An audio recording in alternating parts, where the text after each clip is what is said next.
Welcome to Leadership Where It Matters Most. The family is the most important institution in the world. The future of the church passes through the family. The church has the greatest mission of any organization ever. Go and make disciples of all nations. The family and the church. This is where leadership matters most.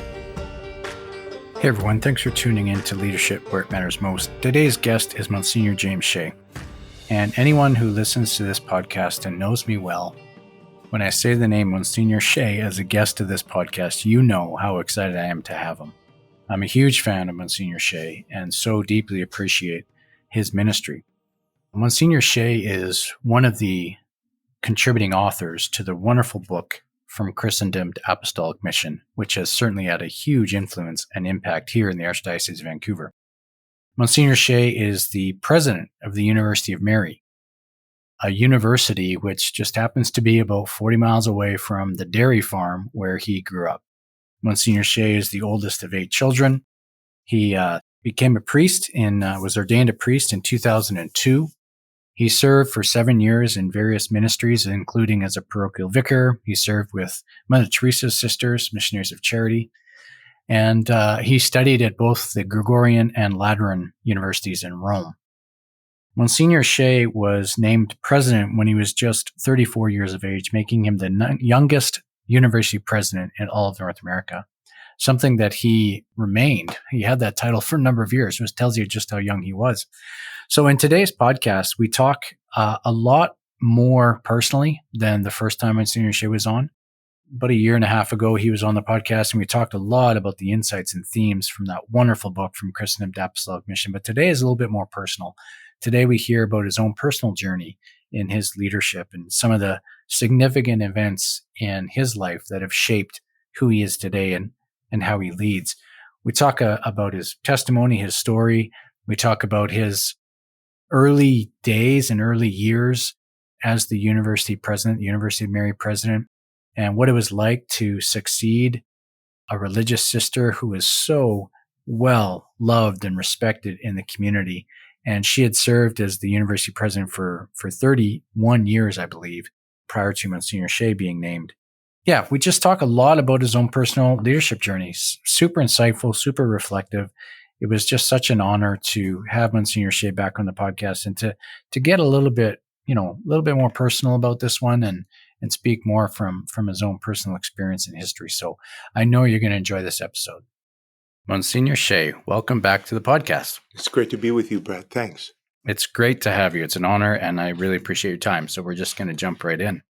Last time that you were on the show, we talked about many of the themes from the wonderful book, From Christendom to Apostolic Mission. It was a great conversation for me, and it was a real blessing to listeners and still getting comments even this week. But today, you're gracious enough to talk a little bit about your own leadership journey. And so I want to just set the context here because you were ordained to the priesthood in 2002.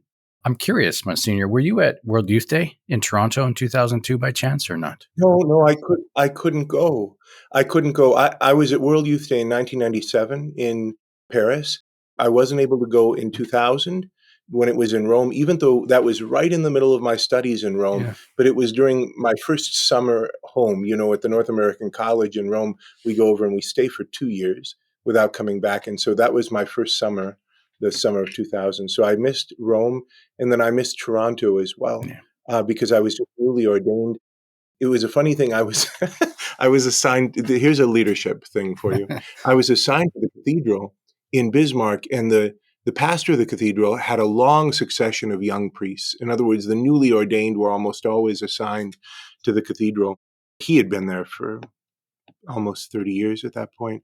And his plan was to get the new priest in the seat, and then he would go on vacation for 2 weeks and leave this brand new priest in charge of the cathedral.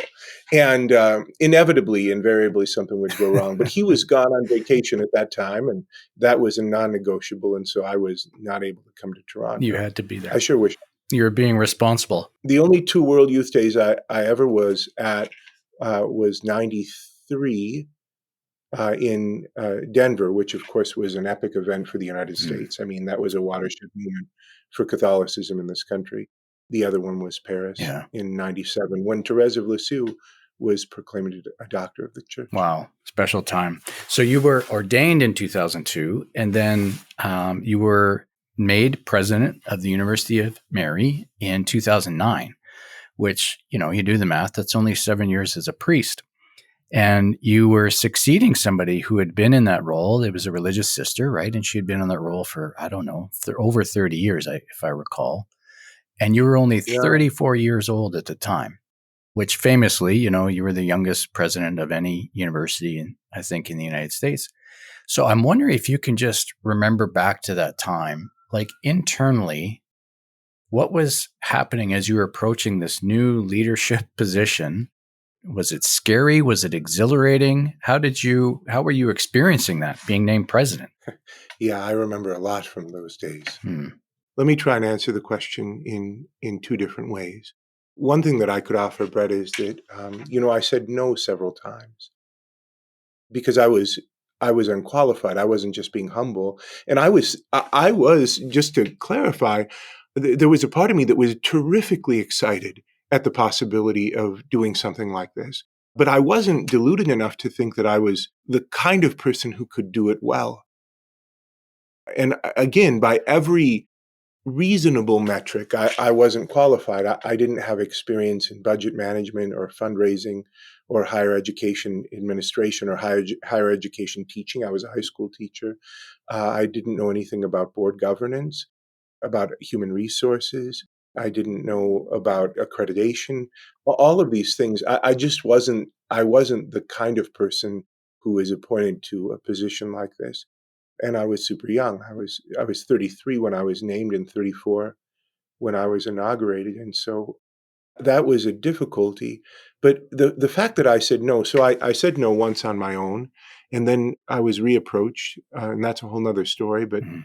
and then my bishop told me no, and so that I went and conveyed that, and so I had I had turned down the possibility, and I just need to note this, that gave me at the very beginning tremendous freedom. Mm. In other words, because I could always, when I became overwhelmed, when there was a difficulty or some great sorrow that would come, when I would make a mistake, and I made a lot in those early years, I could remind myself and I could remind God, I didn't get myself into this all on my own. Mm. And I learned a great lesson there, that it's a very good thing for a person to be given a task beyond his or her capacity at a young age.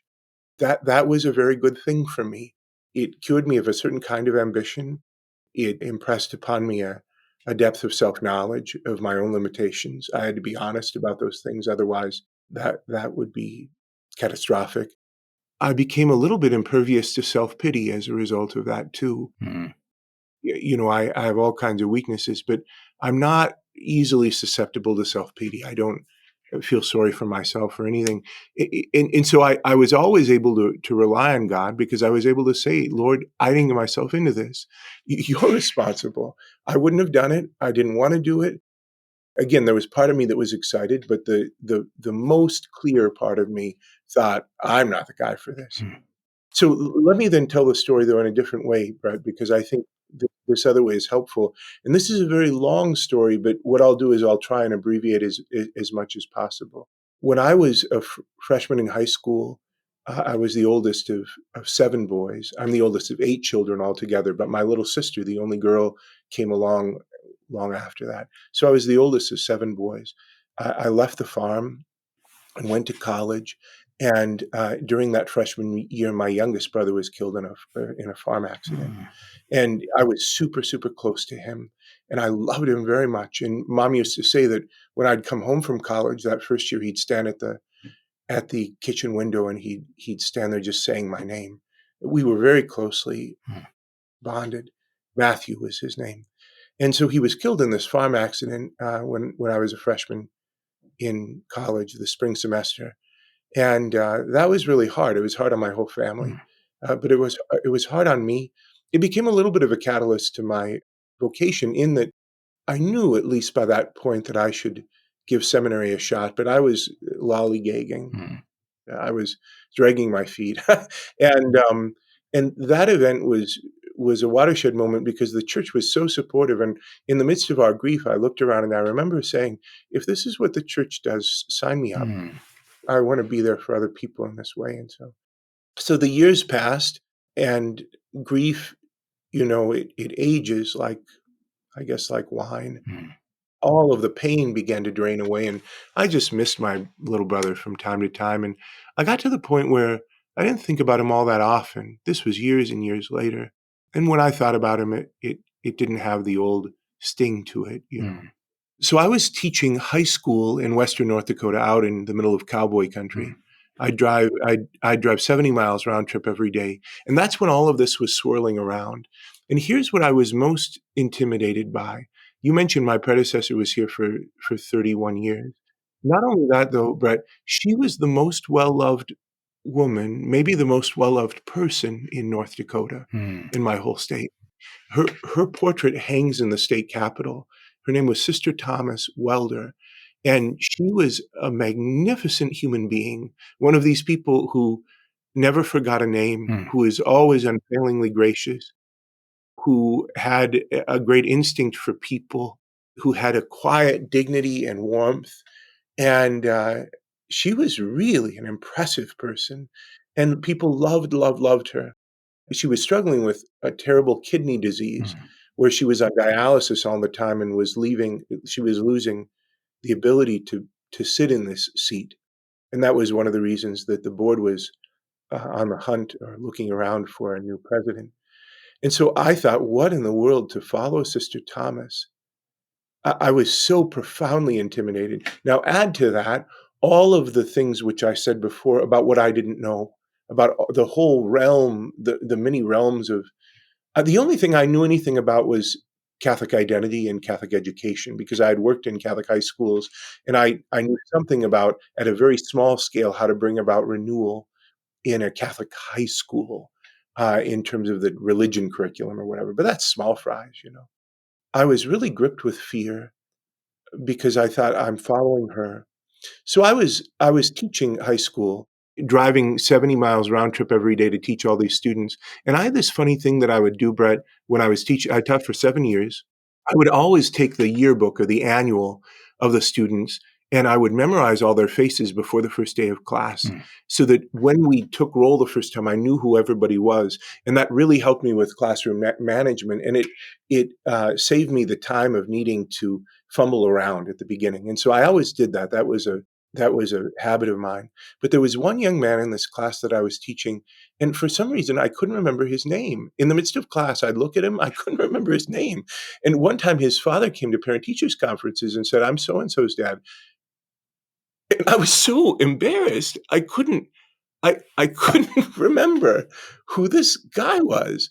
And I said, "Well, he's not causing any trouble." Because it was true, because I didn't even know his That's name. right.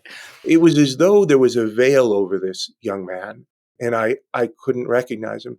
Then I had given a lecture, something about the credibility of faith, and I used Dan Brown's dumb book, The Da Vinci Mm. Code, as an example. Well, this kid had read the Da Vinci Code and he kinda liked it, and so he wrote a paper in defense of the Da Vinci Code, and it was, of course, it was wrong, his conclusions were wrong, but it was super well argued, Mm. and I was impressed by that, and then I began to notice him, Mm. and then all of a sudden, I began to notice him all the time, and I would find myself driving down the road kinda thinking about him, and I thought, "Am I going crazy? I didn't ever notice him, and now I'm noticing him all the time." And then I was on an airplane one time sitting out. I'll never forget it. I was sitting by the window looking out, over the landscape and the clouds below, and all of a sudden it hit me like a ton of bricks. I said, "That young man, for all the world, reminds me of Matthew. He reminds me of my little brother." Mm. And then I realized, had Matthew lived, he would be exactly the same age Mm. as the class that I was teaching at that time. And at that moment, everything clicked for me, and this was a tremendous grace of God. Matthew came back into my mind and my heart, and I remembered him, all kinds of things, the sound of his laughter, the smell of his hair, what it was like. I would lay down after Sunday mass when we were growing up. I'd throw him up in the air until we were both so tired we couldn't breathe. And I was reminded of my affection for him, my love for my little brother. And I remembered this. This was my central lesson. I remembered why I loved him so much. It wasn't because he was so impressive. It wasn't for all that he brought to our relationship as brother to brother. He had nothing. He was just, he was the youngest, and I was the oldest. What attracted me to him, why I had so much tremendous affection for him, was his weakness. He didn't know how to do stuff. So I could teach him, how to walk and how to move. And he was just like any young boy. He was fascinated by the world around him, and I could show him stuff. And this was all happening very quickly on this airplane ride while I was praying and remembering. And I realized that's how God loves me. Mm. It's not because I'm impressive Mm. or because I have all these capacities. It's because I'm not. It's because I'm weak. And that's the region of my need. And then my fear left me. Mm. And so those are the two things that I would say about those early experiences before I came to Mary. God prepared me because he reminded me of the texture and depth and kind of the reason behind his love for me. And so then I thought, well, I didn't get myself into this. He did. And so it's my responsibility a little bit, but it's more his responsibility. So I'm going to trust that. And that's, by the way, been very helpful to me in moments of great grave need, Mm. to remember that Mm. and to say, okay, God, it's yours too. And then the reassurance, stepping into the shoes of one of the most formidable people that I could ever succeed, to be reminded in this kind of interesting way, the reactivation of memory, of sensory memory, and then of memory of the heart, Mm. and to say, "Oh, I loved my little brother. God loves me like that, and I don't have anything to be afraid of." That was really helpful. And so I've been able to perform my duties, to discharge my responsibility as president, protected from a lot of fear that I think, and insecurity that I otherwise would have had. Mm. That's not to say I haven't been tempted by it, but those were signal graces at the beginning, which helped me in the midst of a situation where I was quite needful to rely on the Lord and not on my own Mm. capacities, which were very little. Mm. Oh, wow. Monsignor Shea, thank you. I mean, thank you for sharing. I've read much of what you've written and seen you speak and heard your messages. I've never heard that story about your brother, Matthew. And what an honor to have that shared. So thank you. Thank you. I still take him as my intercessor. From time to time, my mind wanders to him, and I do think he's been helpful. He was almost 5 when he died. Mm. He's been helpful along the way. So I'm grateful to him and Yeah. can't wait to see him again when this valley of tears dissolves into something else better. The way you described some of the feelings of, I don't know if you would summarize it with timidity or just uncertainty or whatever. I mean, I'm sure many Yeah. leaders can relate to that. That's why we have this thing called the imposter syndrome.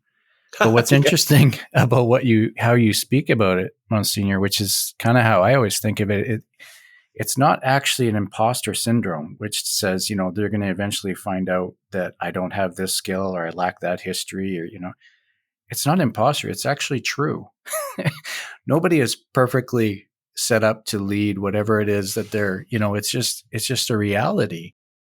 You're just, the story that you share is so encouraging because ultimately, Lord, you've called me into this, so you're going to have to provide wherever there's a gap. The calling is really essential, that sense of calling, because that does help secure us and protect us against the paralysis that can come with the imposter syndrome. Yeah. I had this advantage. It wasn't like I was 42, which would have been too young. I think the average age for a college president of this country is now crept up to 68 or something, which is crazy. Wow. You know what I mean? Yeah. And so it's not like I was 42 or 46 or something, which would have been like breathtakingly young. I was absurdly young and like shockingly unqualified. And so everybody knew it. You know what I mean? In other words, it wasn't like I needed to convince anybody of that or really apologize too much for it, because it was what it was. Mm. Instead, I just lived through it, and Do you remember the story of Father Karol Wojtyła, who was called off of the river to find out that he would be named the auxiliary bishop of Krakow? The story is that was it Cardinal Wyszynski who was Mhm. the primate? So he goes in to see the primate, the Archbishop of Warsaw. He's told that the Holy Father was naming him a bishop, and he said, "I'm too young." And Wyszynski said, "That is a defect which will be remedied soon enough." And that and I've sometimes thought about that. That's good. You can't be young forever. I was youngest college president of this country for 10 years, and Wow. then I was succeeded. I think the youngest college president now is somebody who is a friend of my brother's in college. She's also from North Dakota. She's the president of Aquinas College in Nashville, Tennessee. I think Wow. she's youngest. I don't know that for sure. But so it's funny, since 2009, North Dakotans have had that distinction Yeah. straight through. Yeah. That's funny. Well, it's funny because I'm reminded even conversations I have with my, adulting children where, age, obviously it's a number. And we think that the older we get, the more, emotionally affective and mature we are. But sometimes age comes alone. It's not necessarily accompanied with maturity. And just hearing you tell the story, like really understanding that, I'm young, because a young man could also react to this opportunity in a different way. He could eagerly and enthusiastically embrace it, thinking, "Oh yeah, I'm the guy." But that wasn't your heart. And I was actually reminded, all good things remind me of the story Gladiator, that wonderful Oh, movie. When Marcus Aurelius approaches Maximus and, I want you to be the protector of Rome. And his response, so beautiful, with all my heart, no. With all my heart, no. Just that sense of humility, recognizing that this office is beyond me. I don't want it.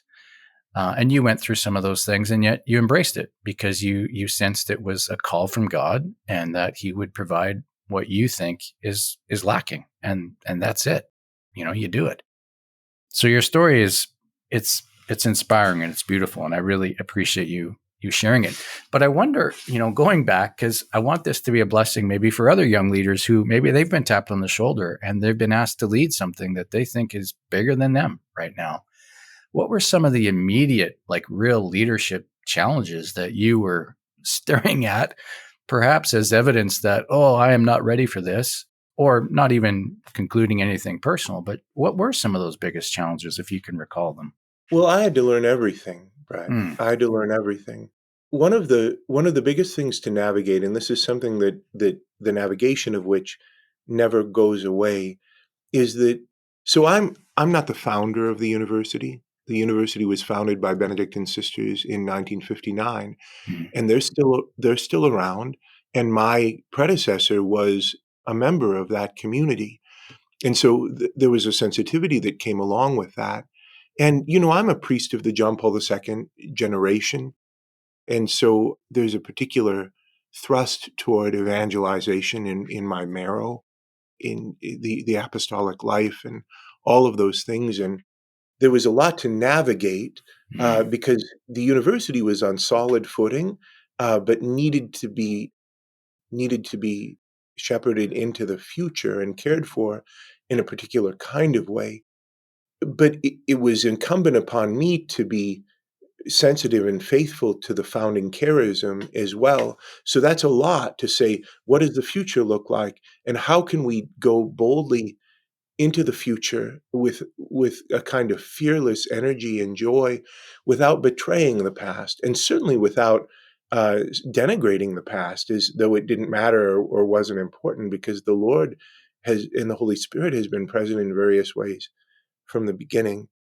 And so one of the things that I think that I might have had in every young youth, indiscretion is the prerogative of youth, I think, right? That's what I always remind mhm. myself when I'm dealing with challenges brought to me by our young students. Indiscretion is the prerogative of youth. Beautiful. One of the things which was helpful to me, my predecessor, they had sent me to Harvard to this program for higher education administration. And one of the things that they told us at Harvard was that whoever your predecessor is, put that person on a year-round cruise so that he or she is as far away from campus as possible, because Mm. no good will ever come from that. And instead, my circumstance was this: my predecessor was in the office next to mine.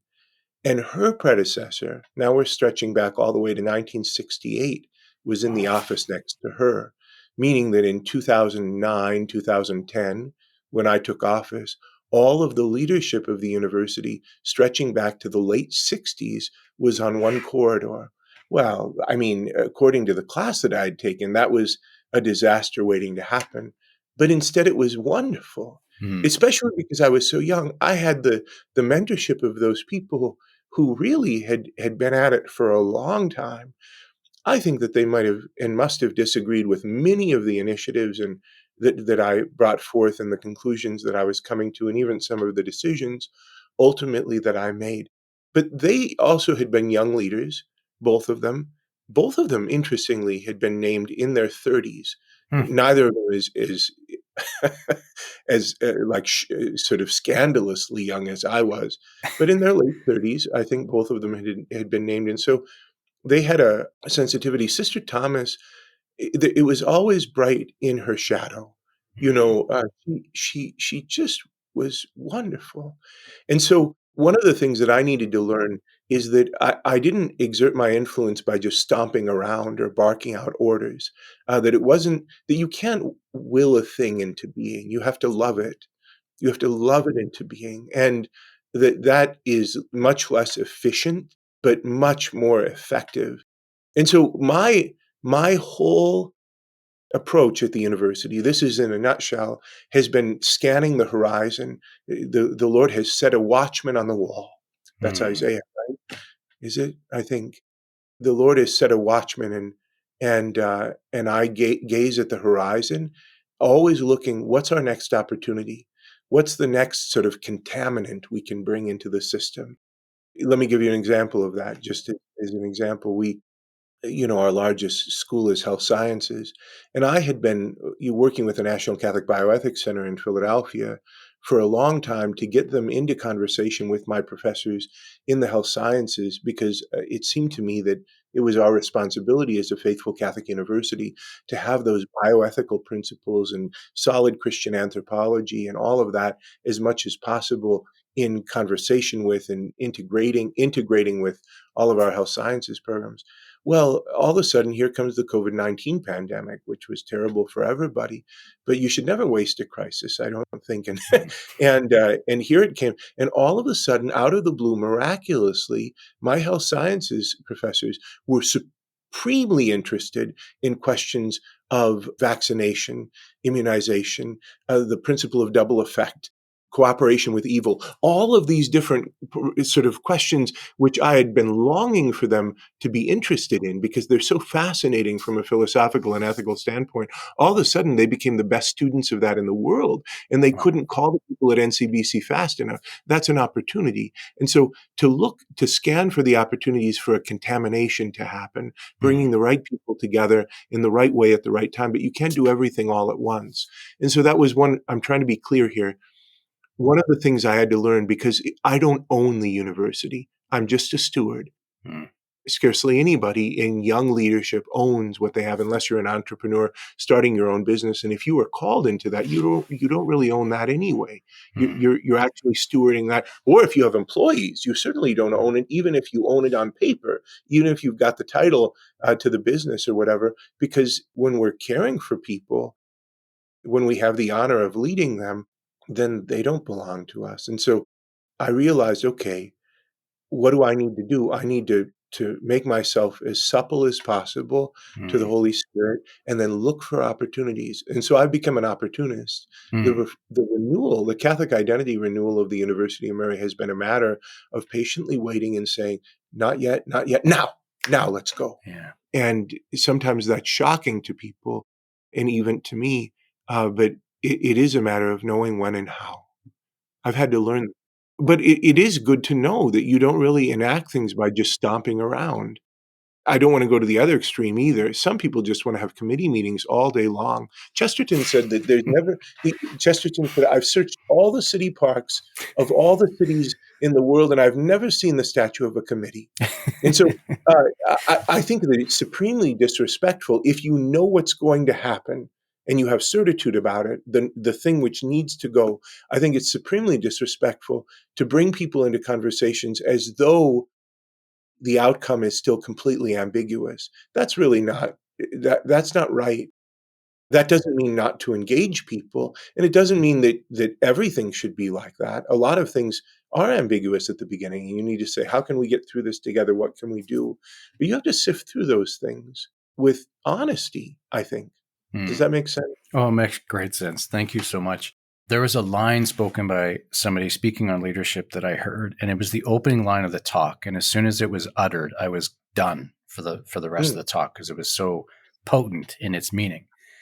He uh, simply said, "Leadership is a stewardship. It is temporary, and you're accountable." And he spoke this, and I was like, "I'm done. I just need to go and think and pray about the consequence of that reality." I had something very similar hit me just the other night. I got home from a long stint of travel. Oh, I was tired, Brett. I was Mm, just tired. So I came into my residence. It's a beautiful thing the way that the house I live in is set up because there's this sitting room, and then if you go to the right, it's the chapel. It used to be a hot tub room when the university acquired it, and we made it into a chapel because I mm, don't need a hot tub. good. So there's a chapel on this side, and then my bedroom's on the other side.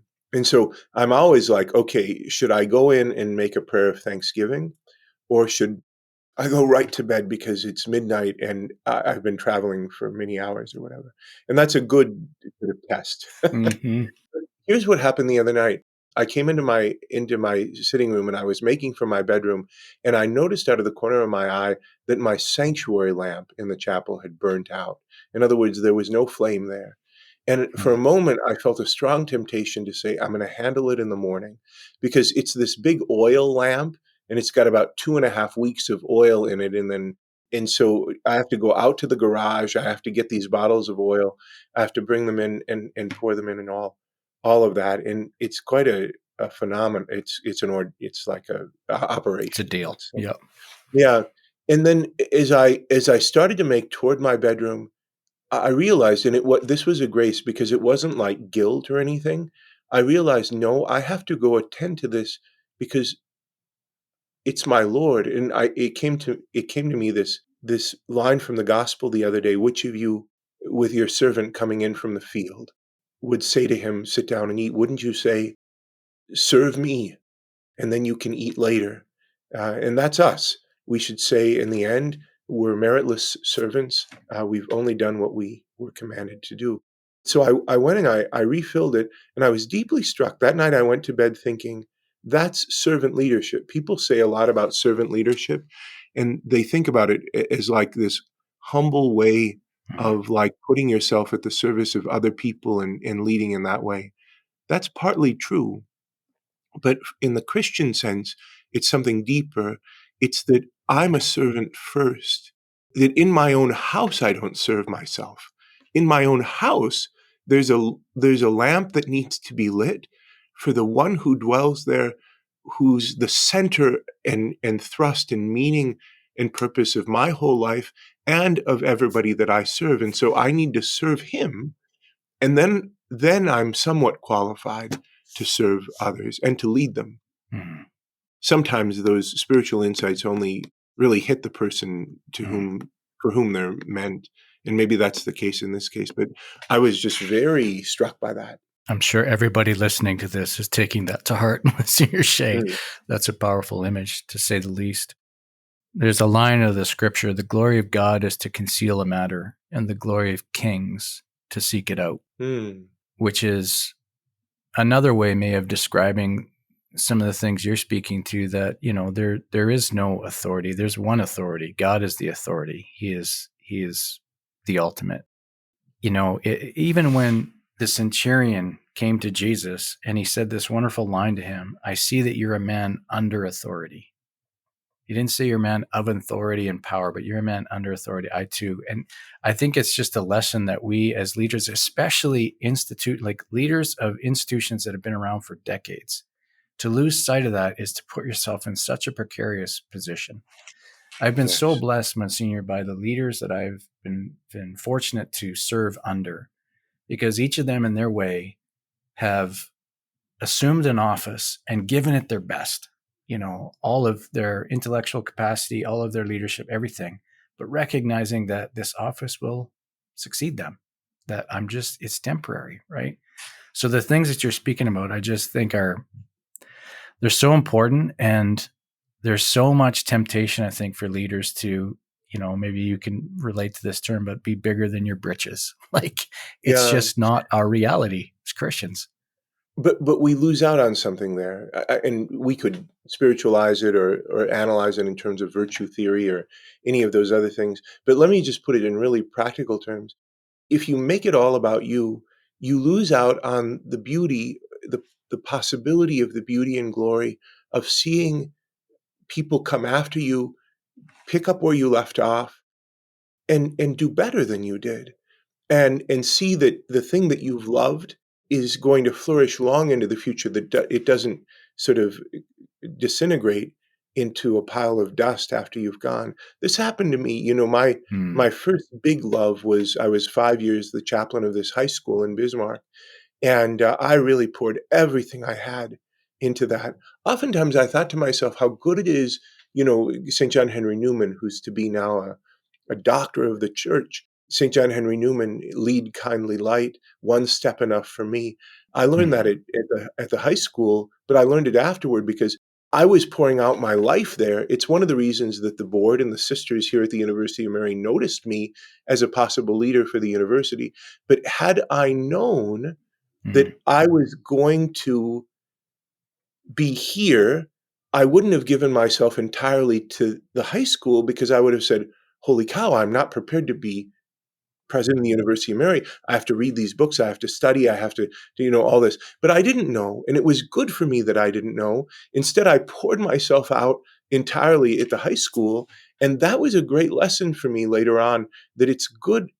God only gives us enough light to see what we should do next. And Hmm. that's better for us. It's because He knows, and His preparation is better than our preparation. But what happened for me then is I was reassigned first out to Western North Dakota to that other high school and to two small parishes, and then here. And the whole time I watched the high school grow and grow and grow and flourish and flourish. And the young priests that the bishop assigned there after me did a better job than I could.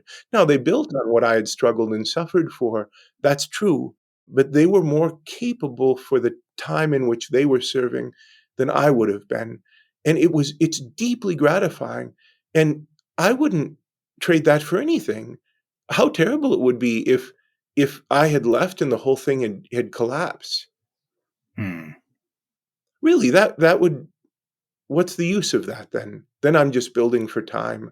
But when we build with the Lord, it's for eternity. Yeah. Amen. Just as you're talking, one of the things that comes to mind, I know we don't have a lot of time, but like, I think, people filling positions of leadership, it's a stewardship. You speak so well about that, the accountability and all that. Absolutely.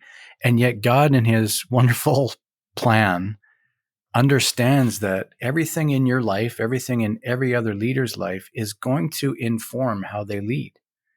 So you look at John Paul II. No doubt he would say with humility, I'm just a vessel, I'm just a servant.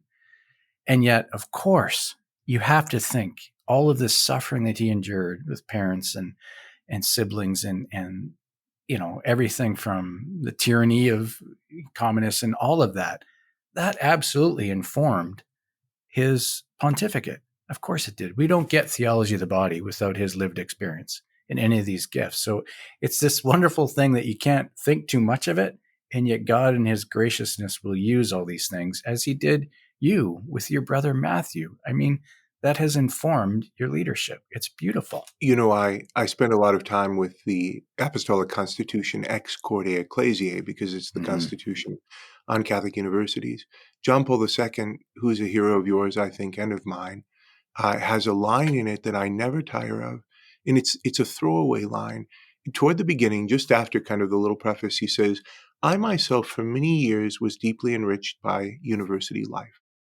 No, of course, what's packed into that is everything. When he Yeah. went to the Jagiellonian University in Krakow, the Nazis decapitated Polish culture by executing the faculty. Then he had to go underground. His seminary education, his university studies in theology were underground. Then he was the chaplain of the Technical University of Krakow when he was the associate at St. Florian's. And it was there that he got his small group of followers together. He wrote later, it was during those years that I fell in love with human love. And then he was a professor of philosophy at the Catholic University of Lublin, which was the only non-state university in the whole communist bloc. And all of it's packed into that humble little line, I myself, Yeah. for many years, was deeply enriched by university life. But this is, of course, this is the way of the saints. John Paul II wasn't some stupid idiot. He knew that his life was something momentous. He knew that that his place in history to a certain extent was secure, and yet he held it loosely because he knew that it was a gift and mystery. And this is wonderful. I'll never forget. Now I'm going on and on, but this was a tremendous lesson for me when I first arrived in Rome with my classmates in 1998. The first Sunday we were all there was the 20th anniversary of his election to the pontificate, to the papacy. And so we went down to St. Peter's Square, and there he had this massive outdoor mass celebrating his 20th anniversary. And the gospel was from the Gospel of Luke. It was actually read just this past Sunday. Mm, I don't know when this will be released, but it's the parable about the persistent widow, mm, the need to pray without ceasing from Luke's gospel. And it ends with Jesus asking, when the Son of Man returns, will he find faith upon the earth? And there, in the presence of all of us, young men kind of on the doorstep of our lives, beating our chests, ready to serve Christ in every way, there in front of all of us and in front of the world, he conducted an examination of conscience, asking if he had done enough to ensure that as the successor of Peter and the servant of the servants of God, if he had done enough to ensure that when the Son of Man returns, he'll find mm, faith upon the earth. And I think all of us were just astonished and profoundly edified by that. Here he was, his place in history already secure, World Youth Day, the new catechism, the fall of communism, all the encyclicals, all of his apostolic voyages all around the world. And he was asking that question.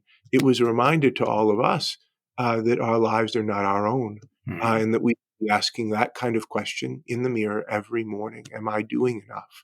mm. He's a great example. Let's just talk about him the rest of the time instead of about me. Yeah, exactly.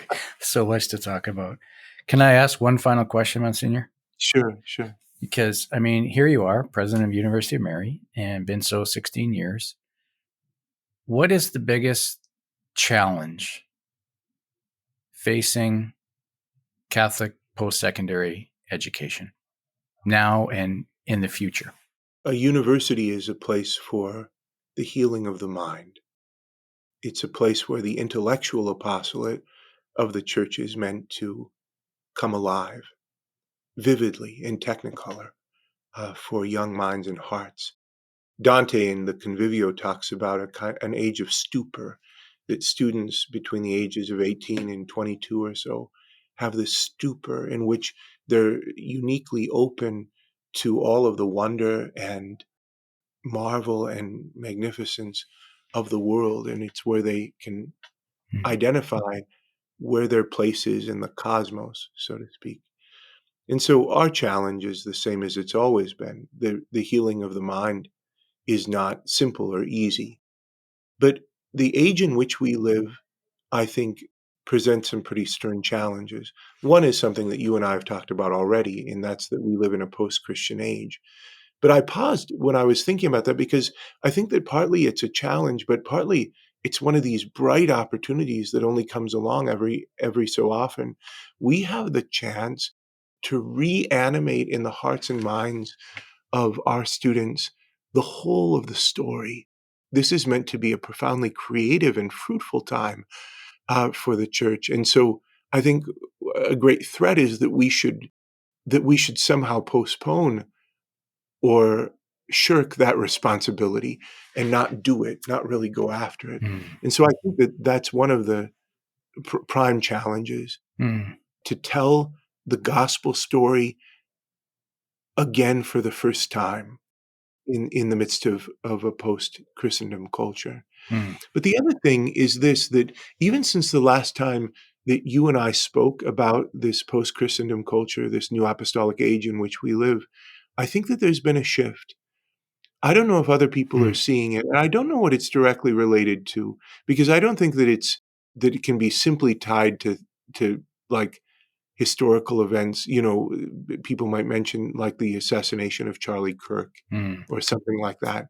But I've seen one shift like this before in my 16 years. One was about in 2016. It was the fall of 2016. I looked out at our freshman class because I teach all the freshmen this class called President's Seminar, and it's just on the what's university studies for? What are university studies for? What's friendship? How do you give your life away in love? All these things. And in 2016, I looked out on a freshman class, which was the anxious generation. That's a phrase coined by Jonathan Haidt now, who's just released this book last year, The Anxious Generation, about the effect of technology on the brain. His thesis is that we are overprotecting our children in the real world and underprotecting them in the virtual world. Well, I looked out and I saw that there had been a shift that year because 2016 was the first time we had an incoming freshman class who never knew life without the iPhone, you know? mm, I've seen another shift this year, Brad, and I don't know how to interpret it, but it's a moment of great opportunity. This freshman class, so I teach every Wednesday night. It's about 700 new students between our freshmen and our transfers, and that's a lot of students. But I stand every Wednesday night in that room, and this class is the incoming class of 2025 is super interested. They are locked in. I see scarcely any of them on their phone, mm, barely get up to go to the bathroom. They hang on every word that I say. And I'm not saying anything that different from what I've said to classes before, but there is, I think, a sense that something is missing.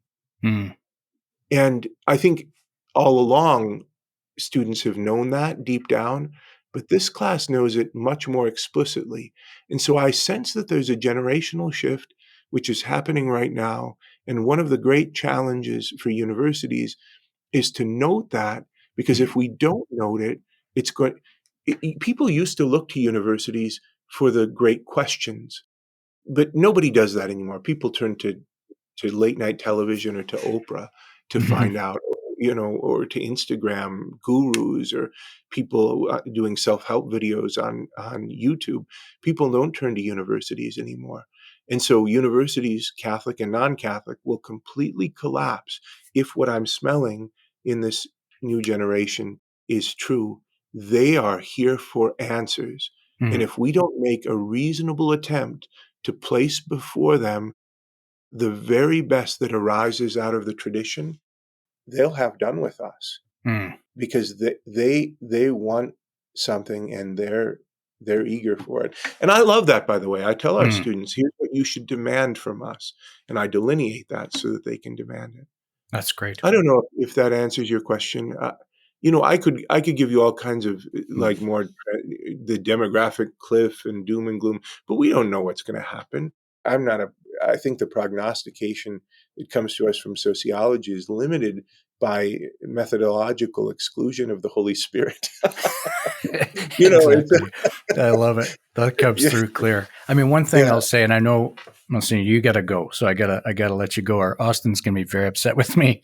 But I mean, one of the things, the way that you're communicating there is one of the lines and themes that came from Christendom to Apostolic Mission, which is the idea that those who capture the imaginative vision and present it are those who answer the deepest questions, and we have to be there in that space. Monsignor Shea, thank you. Thank you for everything, for your yes, for your wisdom, your insight, all the ways that you're self gifting to our church. It is an absolute gift to me, to my family, to all of us who follow and are influenced by the things you're doing and saying. So just thank you. Well, Brett, let me simply express my own gratitude and admiration for what you're doing as well, and my prayers for everything in the Archdiocese of Vancouver and your work, and for this ministry too, leadership where it matters most. In the church, in the family. That's a tremendous gift that you give to everybody. And so thanks for this conversation. Thank you, Monsignor. Listeners, I know this has been a blessing, and we will see you next time.